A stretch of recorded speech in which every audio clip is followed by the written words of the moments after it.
Morning, everyone. I'll call this recommending committee meeting of, where are we, March 13th, 2017 to order. Are we in compliance with the open meeting law? Yes, we are. And this meeting has been posted in various locations throughout the city. Okay, first item. Do we only have one item today? Item Yes. one? Just one, okay. Yeah, my bad. And if moved out of committee today, bill number 2017-5 will be eligible for adoption at the city council meeting of April 5th. Okay.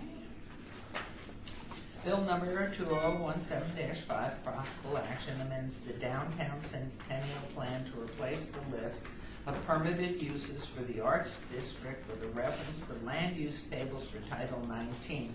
Sponsored by Councilman Coffin here. Yeah, thank you. So would you like to speak to it at this point? I would or like should to we go introduce the bill.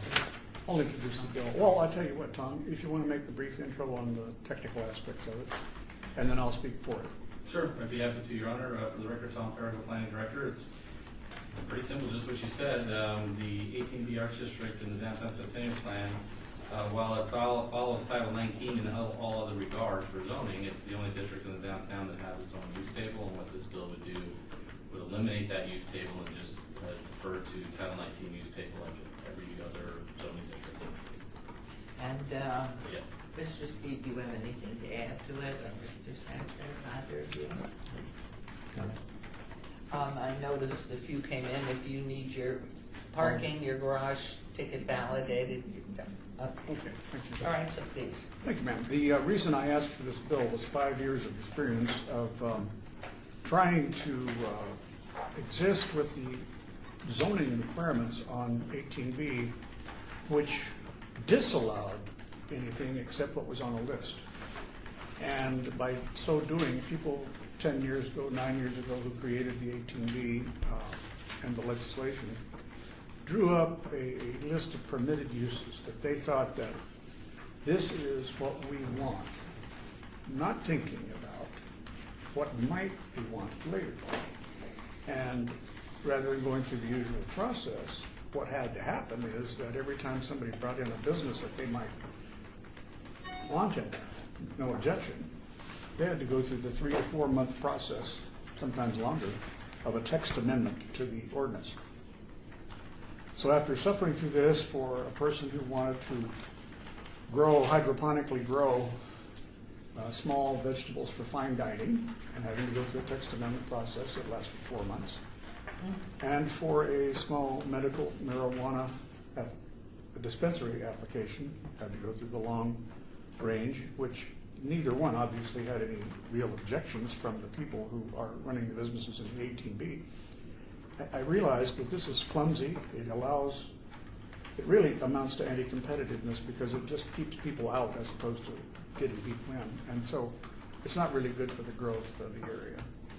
So I propose to turn this upside down and make it a normal district whereby anybody with any kind of application comes to the council, as they usually do, and the people who object to that business or feel there's a bad need, or not a need, but rather it would be an attractive nuisance or something, they can object, and the council can overturn, or planning can overturn.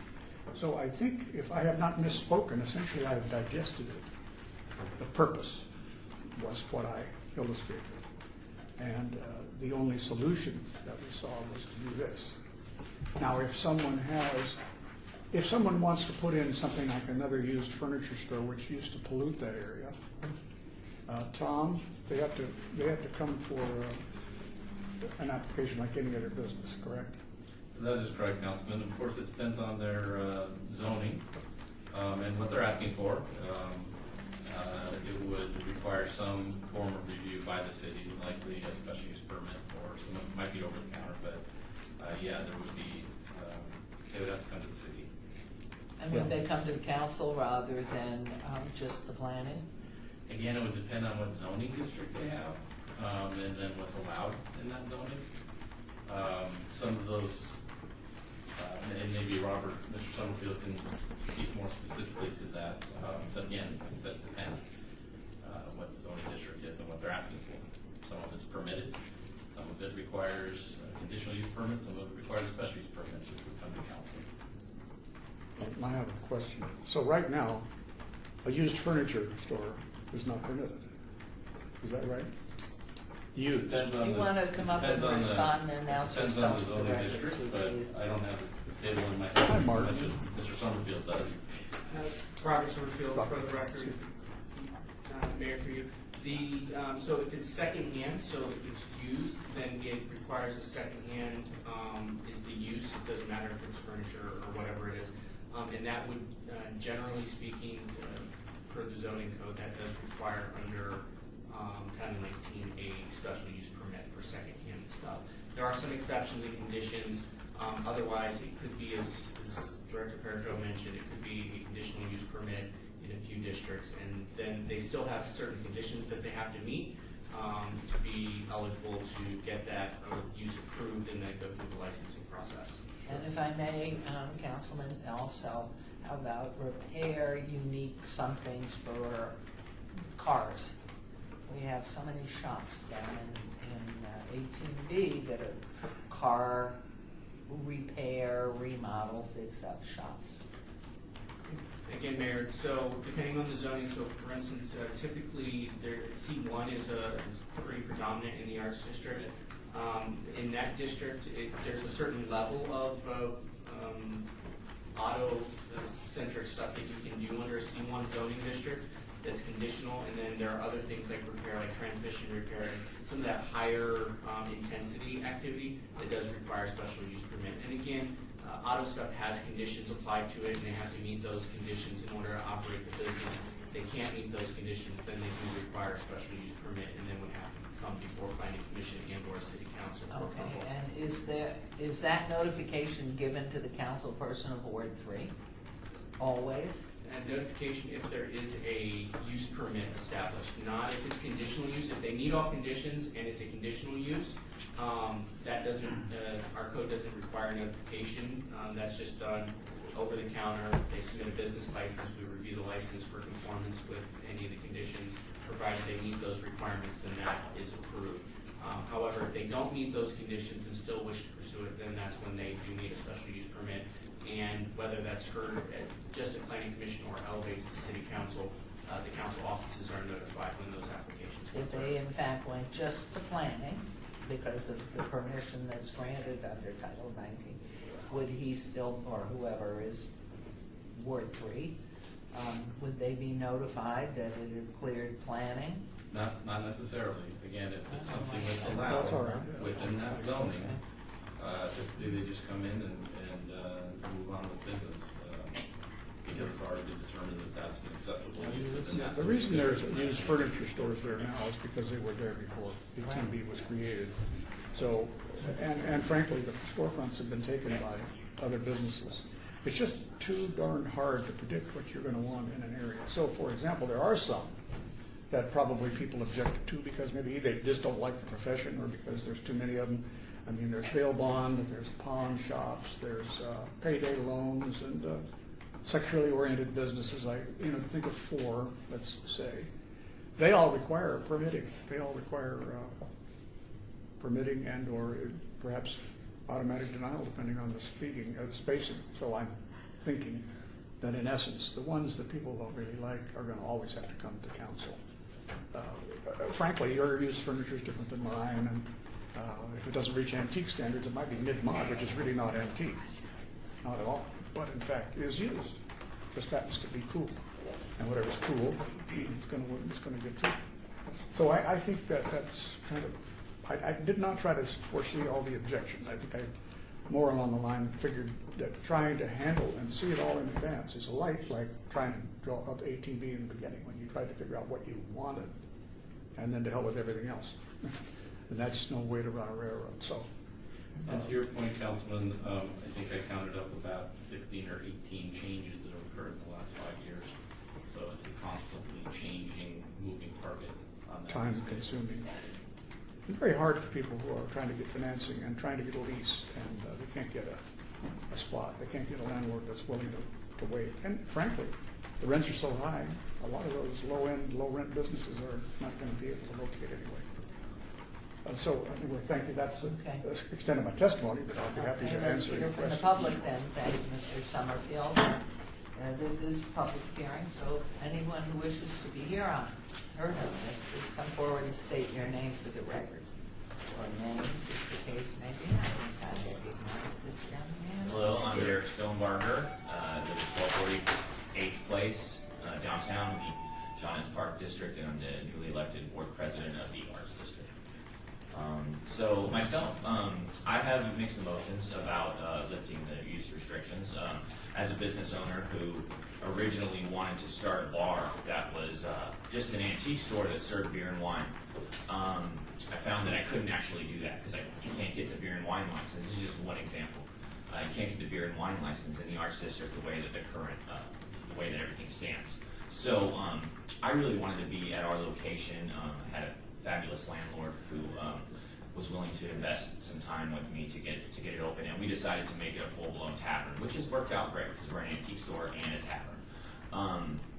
But I think that when I just want everybody to be clear that when you say that there's there's only been a couple examples brought up today from our councilman with the hydroponics and possibly a marijuana dispensary that I was unaware of. It was before I took tenure here.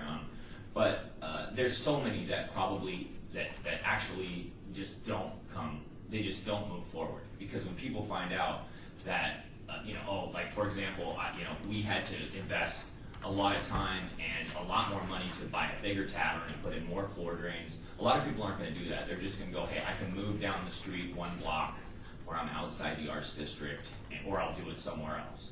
So I think it's going to be good in that retrospect that there'll be a lot more businesses that the area could start to easily could thrive a lot quicker. But I am worried about the 4 uses you talked about, including the 5th that I would say is the vehicle repair. I'm with that there are some artistic vehicle repair shops.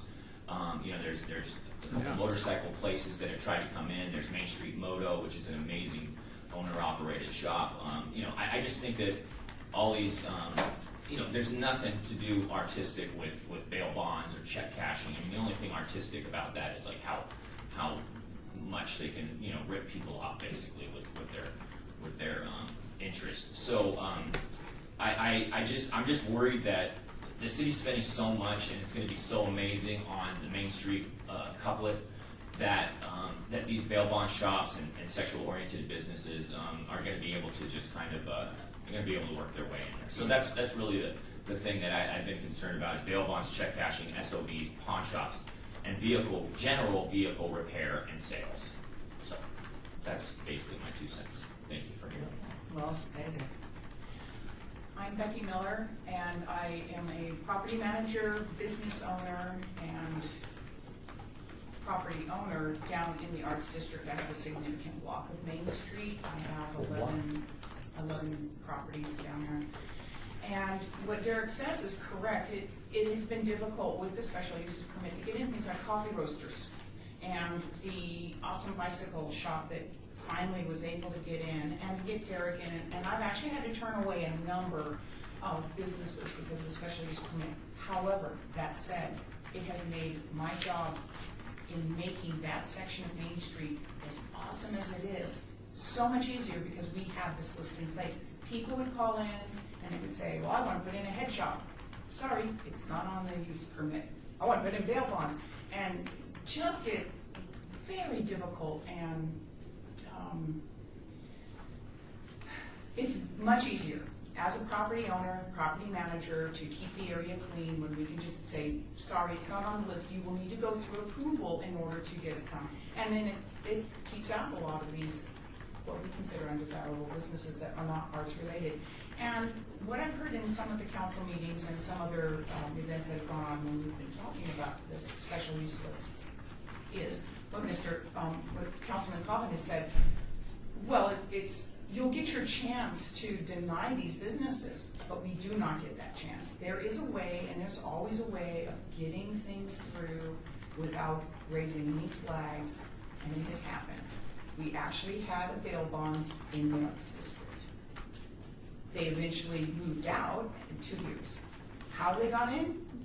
We never saw it never came up. They listed themselves as something else. And that happens. And it happens with used furniture, and it happens with automotive, and it happens with check cashing. There are ways to come on in and you list yourself something different. But when they actually have to come, and when we can say as property managers, no, sorry, it's not on the list, then that keeps them out. I like Derek's proposal of having just a few. That whole list was enormous, and it was frankly unmanageable. As Trinity and a number of other people that had tried to pare it down have found out, it was like herding cats trying to decide what to keep in and what to throw out. But I think that the 5 listed items that Derek Stonebarger has are going to help us out tremendously. And I think it'll also help the council to, it'll get rid of the problem of taking up time by getting rid of most of the list, but it'll still help out this beautiful arts district that we have that is just now starting to actually get on its feet and become something that is a great destination for families. Becky, because I think the feeling among all the members of the council is the pride in 18B and its growth and finally seeming to get its roots into the ground, and with the improvements on Main Street and with the couplet, all of that. My biggest fear is what you've alluded to, is that people can always find a way around, and it was just to be sure that Mr. Perigo's staff knows that if something comes up, because it may never get to the councilman's office, and it may just pass through the desk and be done, or go to planning, and he may not be aware of it, although I think Trinity and councilmen have a great reputation. So I certainly echo what you're saying. We take such pride in it, and every time there's a First Friday and gatherings in town of any magnitude, to see the difference and the activity of what's going on. And there have been so many openings these past 3 years. And now, of course, I think it's going to get much bigger because we aren't like this anymore coming out of the recession. We're really moving. So I'm really excited about it, and I think this is a good effort. Thank you. All right. Okay. Is there any further testimony? Could we discuss this? And Well, have, instead of having- I will not entertain any amendments to my bill today because that could be trying to write it on the fly. I would rather let some time pass so that we can see what is going to come up that theoretically we have to keep out, really. Because I'm not so sure I'm just going to say automatically to somebody, you can't do pawn, or you can't do this or that. Obviously, there are other businesses, bail bonds. I can think of anybody and everybody who has a reputation based upon their occupation, and it may or may not be deserved. So it's a case-by-case basis. Pawn, for example, well, bail bond, they're saturated pretty much. We've already turned down 1 or 2 bail bond in Ward 3, not necessarily in 18B. But you've got your block of businesses and you're prospering, Becky, and there's other blocks that aren't doing anything.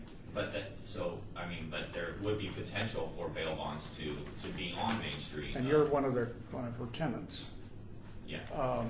And you just moved into this. You did so much at the Atomic Liquors. And at Theater 7, I've been in the Arts District. I've been down here for 15 years. So you know the district. Yeah. So I'd say let's give this a chance and trust on the process that works everywhere else in town. Can you read Except those for the 5 18B. again, please? Bail bonds. Really, it's businesses that have nothing to do with art. Bail bonds, check cashing, SOBs, pawn shops, and vehicle repair and sales. General vehicle repair and sales. And I'm not saying there are some. There is a eight ball bail bonds on Main Street right now. I mean, and they popped up within the last 9 years, so they found a way in. Is that in your property? No, it's right across the street. It's right next to Makers and Finders. We have property owners down there that are California-based that don't care who they lease to. They really do not care about the Arts District or about downtown or about anything except making a buck. And they will lease to anybody, and they will lease at a very, very cheap rate. And so we get very Yeah. undesirable How do you feel? businesses. I'll tell you, the same way I have felt for the last 5 years, you cannot predict from an occupation exactly how it's going to be. For example, if somebody wants to have an operation and they're in existence already somewhere else, we can check on their calls for service. You have just raised the issue of a business that is close to you. I'm going to inquire today about calls for service. and see how much Metro attention has been paid to that. That would be great. Have there been complaints, and so on, and we will assess. And that's the thing, like, I don't necessarily, like, there are tons of vehicle repair shops, and the 8-ball bail bonds, I'm not saying that they are a problem or anything, I mean, they're there, you know, as far as I'm concerned, they're there, they did a beautiful mural on their wall, I mean, they're trying to fit into the Arts District, and there's a lot of vehicle repairs that are trying to fit into the Arts District, but if a vehicle repair place closes, it's just, that space could go to something that's a lot more artistic. So it's. We have abilities to put pressure on people to make sure that they look good, that they behave well. And another thing too is you're mentioning out-of-state owners of properties that really don't come here very often, and it might not be a bad idea from the councilman's office or whatever he thinks to send out a blast saying that we are really moving ahead in the Arts District with art affiliated and art vested businesses. And so if in fact you're looking to sell your whatever you've just said, please be sure to contact me, being him, so we can make sure that you're continuing to benefit with your investment in Las Vegas. And I think those absentee, and maybe Mr. Perigo will give a list of the ownership of those in the 18B that are absentee owners. Well, Is he I'm still not there? sure we can. He's the one. He's right there. We can't. There you went. I don't know if you're legally allowed to do that, but to me, I mean, if we can send, certainly as owners, they can receive communication from us, because I just really see the future as phenomenal. Just every day something new. And you see just the packs of people really enjoying it. So to work against ourselves when an opportunity comes up that somebody's selling. Yeah, I mean, It's a great time. This bill is exciting to me. This think means so, that a too. lot of these spaces are going to fill up, and they're going to fill up quickly now. But you want to film. But I don't want to fill them up with bail bond shops, and there's opportunities for them because they're going to be within 1,000 feet because there's not one over there. There's going to be a bail bond. But to the check biggest that. problem in life is communication. And so if we don't preempt it and let people know that things are working and it's been a huge improvement, and if they're not here, how can they know? They don't care as long as they get their job. Right. So, thank you for Thank you. participating. Anybody else who would like to be heard on this? Okay, we'll close the public. Well, I think, Your Honor, I think we'll have time to discuss this after, if we pass it today, and also while you move it forward today, and discuss it at April 5th on our council meeting schedule. But I think the important thing here is that people should not follow their fears about the potential problems of the future, but build upon what could happen and what can be good. And so if one immediately says that it's not art related, how does one know that for sure? Because one art person might be very, very comfortable with another thing. I would prefer we move this forward now, and I'm going to move for its approval, unless you have some constructive thing, Tom, you approaching for a reason. Thank you, Councilman. I just wanted to point out also, we've got the work we'll be doing coming up here in the next few months on implementing the urban form code in that area, which will help establish the design standards, working with the stakeholders to make sure that regardless of what the use is, that it's going to fit in that district. So we'll be putting a lot of effort into that over the next 6 months as well. That's a good reminder, Mayor, that is in essence where we're going, hopefully. So let this be the leading edge. Communicate, notify on everything. All those people are gonna sell. This is time to be selling your property and making a score, because we are back. And please have your staff notice that. So you've made a motion? I move for approval. Okay, all in favor of us? Aye.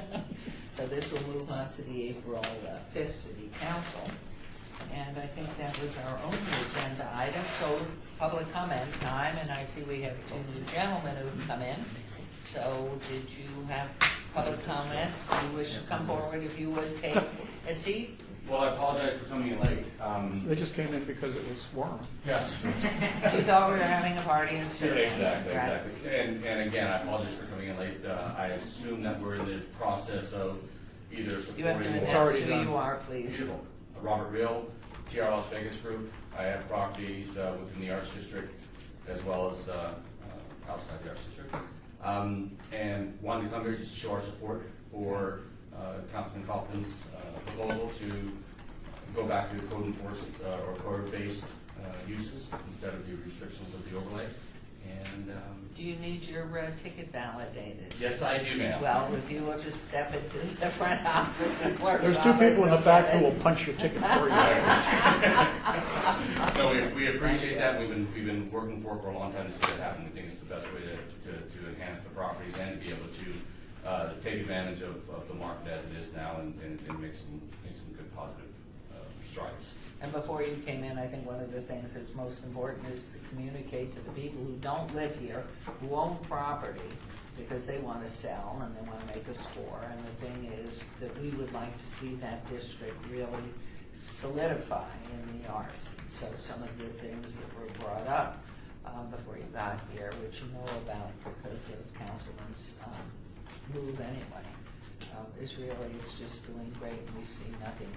Just wish we could move faster with our infrastructure, widen our sidewalks and get the benches in and the lights. We're looking to it now, but I will tell you that it is, although painstakingly slow, the progress is amazing. You can see, and Yeah, especially yeah. people on the other side of the I-15, for all of us who live over in that area, and you see all the earth and all the flyovers that are going to be coming It's down. amazing. Oh, yeah, and a lot of it dumping right to access that our downtown. So Yeah. we're thrilled. The infrastructure Thank you. is good. Thank you. Excuse me, Okay. Could you have him spell his last name? Real, R-E-E-L. Thank you. Just wanted to Okay. make sure. All right, so anybody else in citizen participation? Nothing, we're happy folk now. So hearing none, do you have any issues, problems, anything, nothing? Move to adjourn. Okay, we're moved to adjourn, we are. Thank you Try to very help much. here.